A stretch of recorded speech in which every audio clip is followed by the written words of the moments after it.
Hi, love bugs. Coach Kara here. So today we're back with another dating and relationship type video.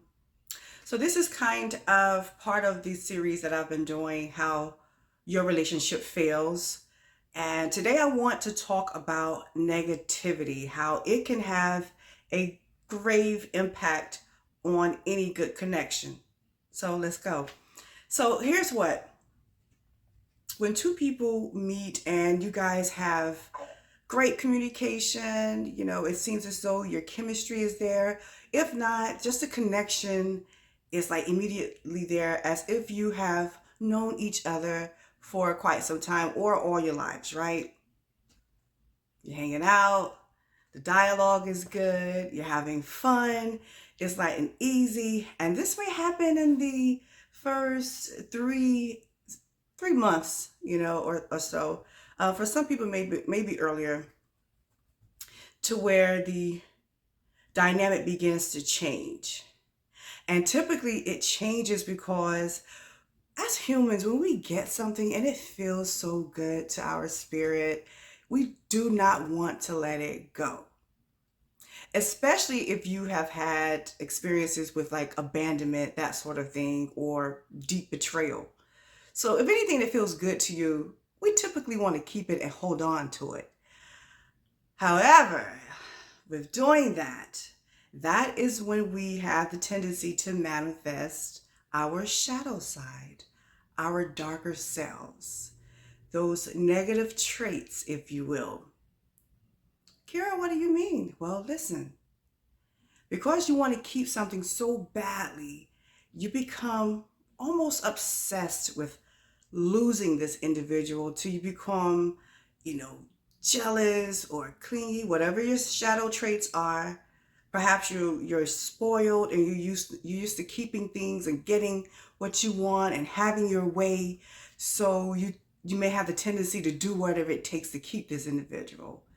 I don't know, perhaps you're territorial, you become possessive and controlling. So when those negative traits, even just one of those, come about, that is when your connection dynamic changes and it never returns. Why is that? Well, guys, whenever anything that has been at its purest form is tainted, more so than likely, there's no going back. You may never get that again. It's going to take a great deal of effort to execute that first scene, that first stage. You understand what I'm saying? So when you bring that negativity, like that jealousy, when are you coming home? Or why haven't you called me? Why are you wearing that? When those sort of issues come about, they manifest other issues. And so when those issues manifest themselves, what typically happens is it just doesn't start and then stop. You guys kind of work through whatever, I don't know if you want to call them interferences or distractions from keeping you guys happy and where you should be. But it's kind of challenging to do so if you're not emotionally mature and intelligent. Either of you, or perhaps just one of you, is more mature than the other to try to work through some sort of resolve and try to get back before it escalates.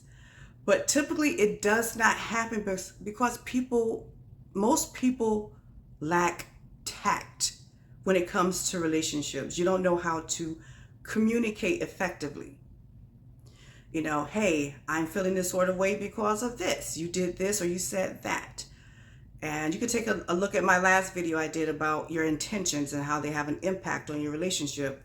So when you bring negativity into a connection that was so good at the beginning with, acts of jealousy and just a plethora of negative actions, I promise you, your sole focus is no longer trying to get back to discovering each other, learning each other.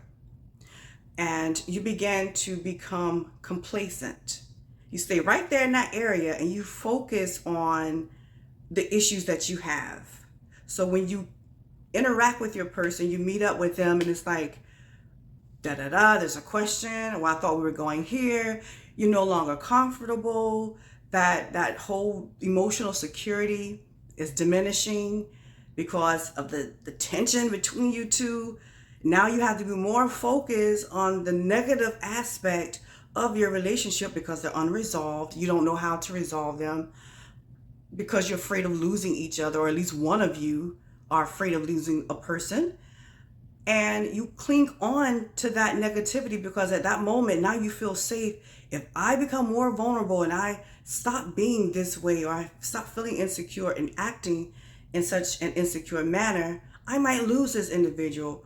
But so instead of just doing that, I'm going to cling on tighter, causing more issues.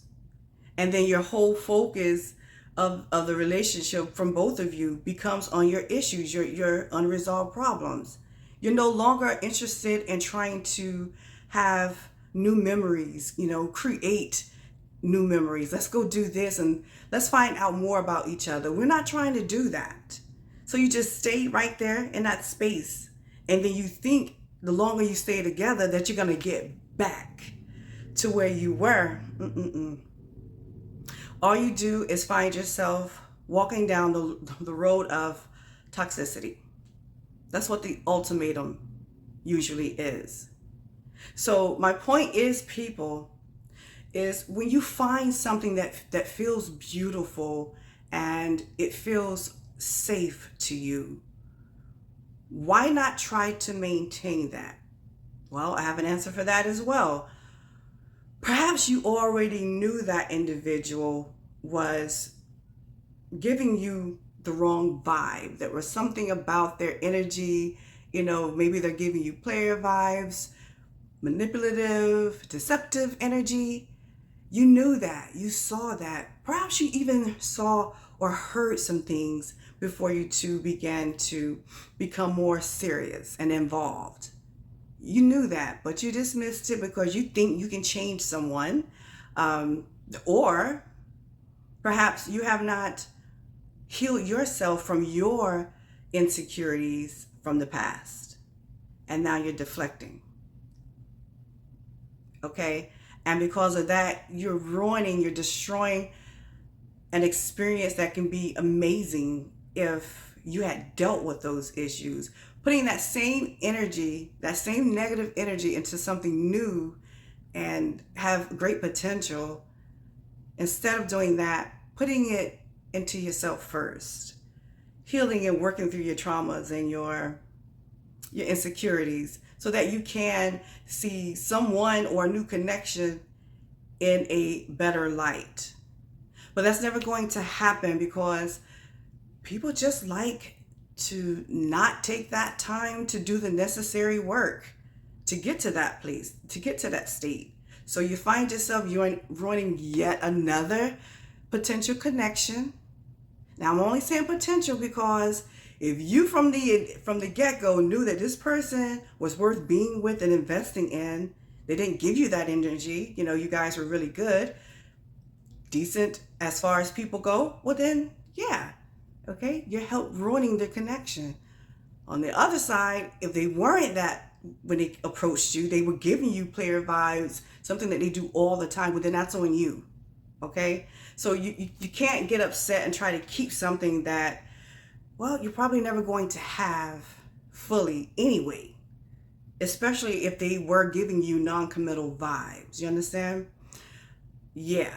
So saying all that to say this, look, we have to stop ruining connections that could be of something great by just inserting negativity in the beginning. Okay? So that's something we all need to work on as humans. We're work in progress. But that is all for now, my guys. I just wanted to bring that to your attention. If you need further dating coaching and relationship advice, all of my information will be linked down below. I thank you for joining me yet again. Until next time.